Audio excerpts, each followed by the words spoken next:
Ahora sí. Gracias, Abraham. No, por favor, profesor.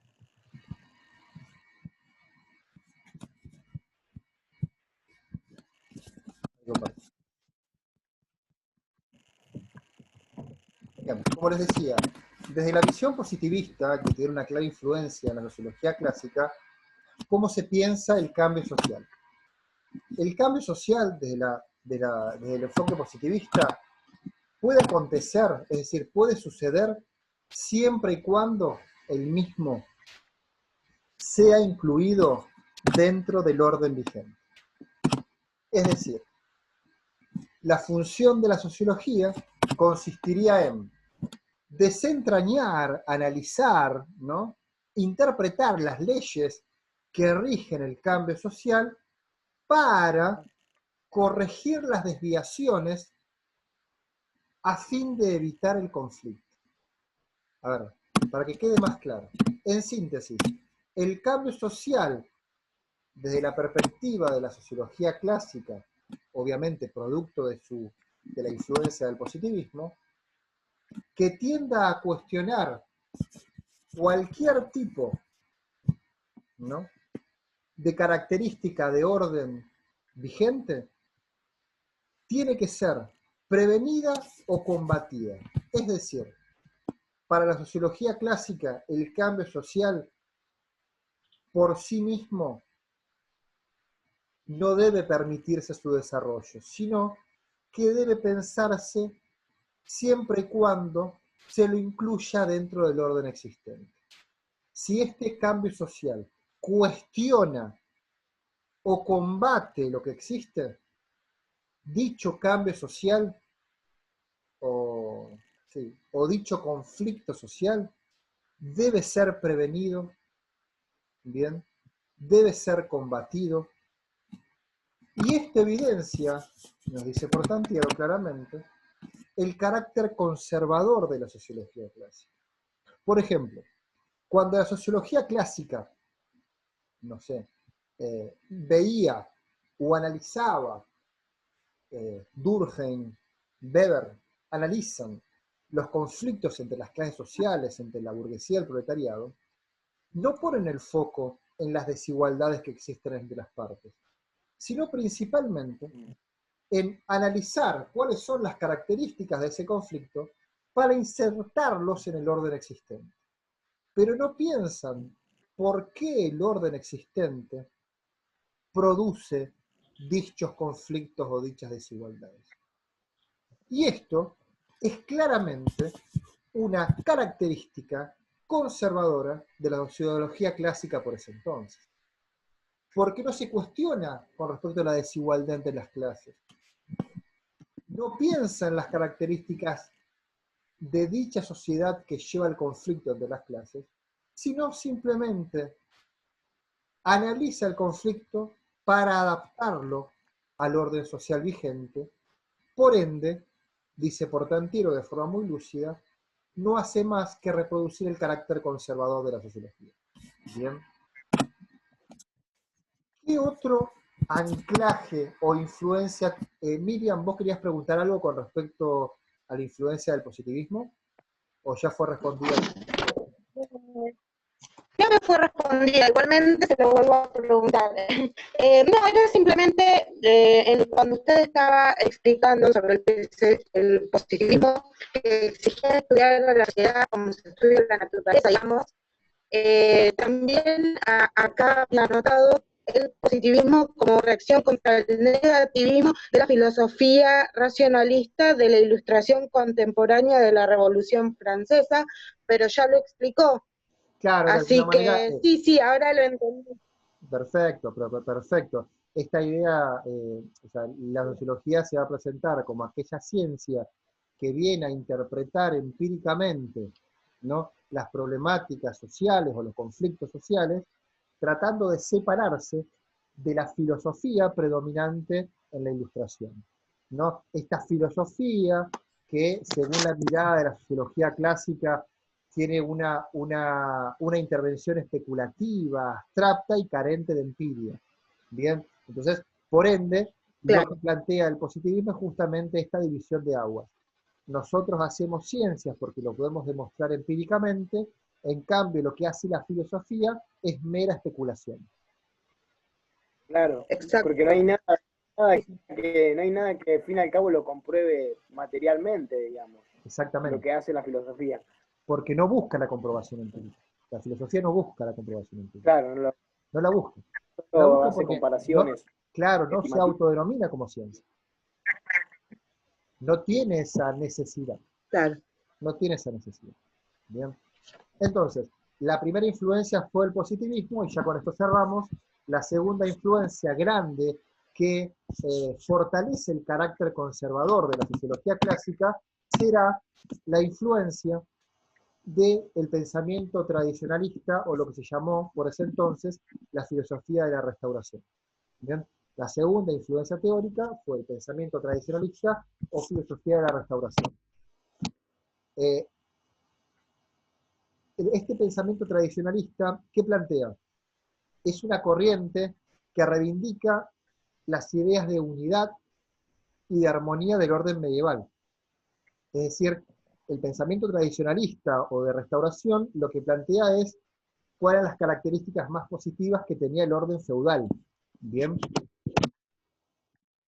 Y de esta manera, lo que hace, según Portantiero, es promover, ahora explico esto, postulados dicotómicos para justificar sus posicionamientos.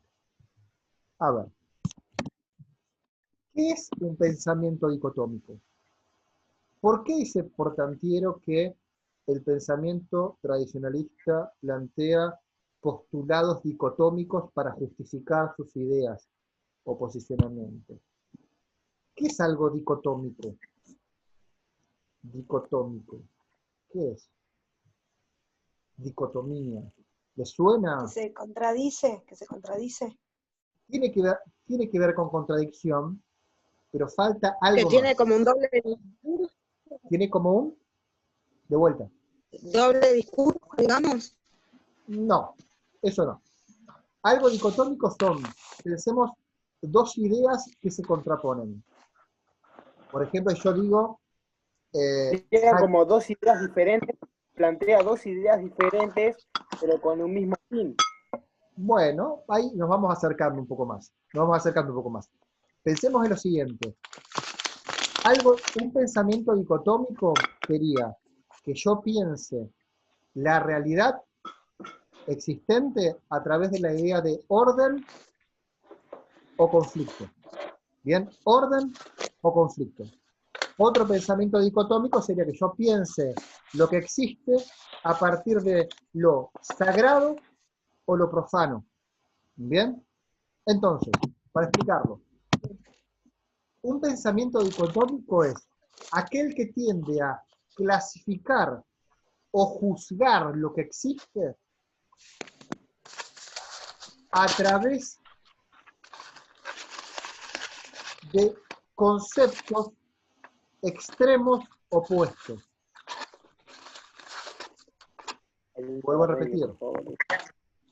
Un pensamiento dicotómico es aquel que analiza, clasifica lo que existe a través de conceptos extremos opuestos, pero, este es el punto clave, a la vez complementarios. Por ejemplo, es pensar la realidad a través de la idea de orden, de cambio, o a través de la idea de lo sagrado, lo profano, a través de la idea de autoridad y anarquía. Si bien estos elementos son opuestos, por ejemplo, orden y cambio, o autoridad y anarquía, vamos con esa, la anarquía se opone obviamente a la autoridad, ¿no? Por supuesto. Ahora bien, ¿podríamos hablar de autoridad si en algún momento no existió la anarquía? No. ¿Por qué? Porque la autoridad surge en el momento en que se impone frente al conflicto o a la anarquía. Por ende, si bien son opuestos, se complementan. Uno no podría existir sin el otro. ¿Bien? Entonces, el pensamiento tradicionalista construye sus postulados, sus ideas, a partir de esta lógica dicotómica. ¿Bien? Por ejemplo, la sociología clásica se va a nutrir de esta corriente tradicionalista y va a pensar a la sociedad como, por ejemplo, exterior al individuo. Bien, entonces va a decir, la sociología clásica, ya lo vamos a ver, en Durkheim y en Weber, van a pensar que existe la sociedad y por otro lado existe el individuo. Bien, por ende van a pensar a la sociedad como algo que está por encima del individuo. Por otro lado, van a pensar a la sociedad como algo superior al individuo, ¿no? Por otro lado, van a pensar a la sociedad como un todo orgánico. Y por último, la van a pensar como aquella entidad unificada por valores que le dan cohesión y estabilidad. Y dichos valores dan forma a las normas, y dichas normas rigen las conductas de los individuos y las instituciones.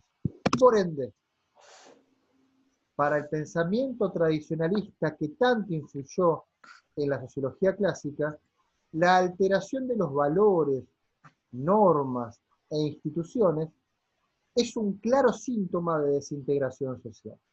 Ustedes ya van a ver de a poco cómo en Durkheim principalmente van a encontrar el rol fundamental que cumplen las instituciones para la regulación de lo social y cómo para Durkheim y otros autores clásicos, en el momento en que se cuestionan las normas y las instituciones, se pone en riesgo la estabilidad social y esto expresa claramente un síntoma de desintegración social.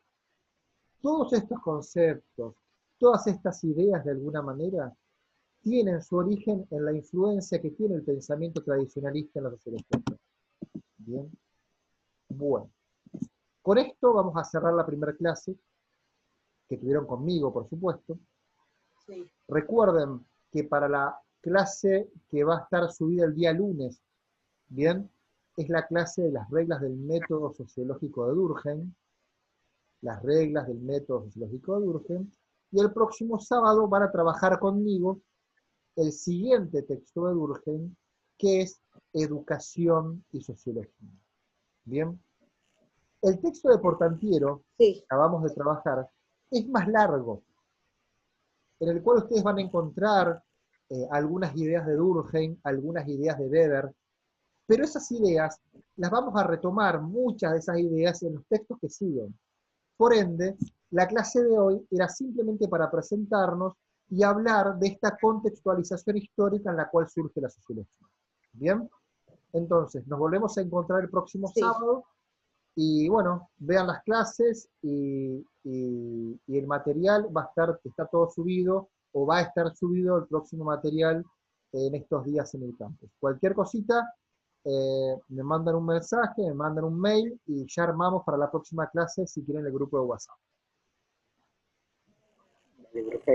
Bueno, profe, con respecto a eso, si quiere pasarme el número y yo armo el grupo, si quiere lo agrego. Sí, perfecto, te paso mi número, anotá. ¿Te lo paso? Sí, bien. 11.